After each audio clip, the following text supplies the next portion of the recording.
காட்டு side roll-on road side காளான் எப்படி பண்ணுறதுன்னு பார்க்கலாமா வாங்க. மஷ்ரூமு, காலிஃப்ளவர், கேபேஜ் மூணையும் நல்லா வாஷ் பண்ணிவிட்டு பொடி பொடியாக கட் பண்ணிக்கோங்க. அது கூட வந்து இஞ்சி பூண்டு பேஸ்ட்டு, சில்லி பவுடர், உப்பு, கடலை மாவு, கொஞ்சம் கார்ன்ஃப்ளவர், மைதா இதெல்லாம் போட்டு நல்லா பெசரி விட்டு அதை ஆயிலில் ஃப்ரை பண்ணி எடுத்துக்கலாம்.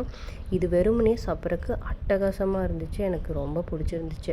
அதை தனியாக எடுத்து வச்சுக்கோங்க. இப்போ ஒரு கடாய் வச்சுட்டு கொஞ்சம் இஞ்சி பூண்டு பேஸ்ட்டு, வெங்காயம் கொஞ்சம் போட்டு நல்லா வதக்கி விட்டுக்கலாம். இப்போ கொஞ்சம் கொத்தமல்லி, புதினா, கருவேப்பிலை, மஞ்சத்தூள், கொஞ்சம் மல்லித்தூள், மிளகாத்தூள், கரம் மசாலா இது போட்டு நல்லா பச்சை வாசம் போகிற வரைக்கும் வதக்கலாம். கொஞ்சோண்டு நான் தக்காளி ஆட் பண்ணியிருக்கேன். இப்போ வந்து நல்லா ஃப்ரை பண்ணிவிட்டு கொஞ்சம் தண்ணி ஆட் பண்ணி நல்லா கொதிக்க விட்டுடலாம். நல்லா கொதித்து வரும்போது கார்ன்ஃப்ளவரை கரைச்சி அதில் ஆட் பண்ணிக்கலாம். இப்போ திக்காய் வரும். இந்த டைமில் வந்து மஷ்ரூம் ஃப்ரை பண்ணி வச்சுருந்தோம் இல்லையா, அதையும் ஆட் பண்ணி நல்லா கிளறி விட்டுக்கலாம். கடைசியில் கொஞ்சோண்டு டொமேட்டோ சாஸ், கொஞ்சோண்டு சோயா சாஸ் ஊற்றி கிளறி எடுத்திங்கன்னா சூப்பர் டேஸ்டியான ரோட்டு சைடு காளான் வந்து ரெடி. கிரேவிங்ஸ் வரும்போது இந்த மாதிரி சாப்பிட்டு பாருங்கள், அடிப்பொலியாக இருக்கும்.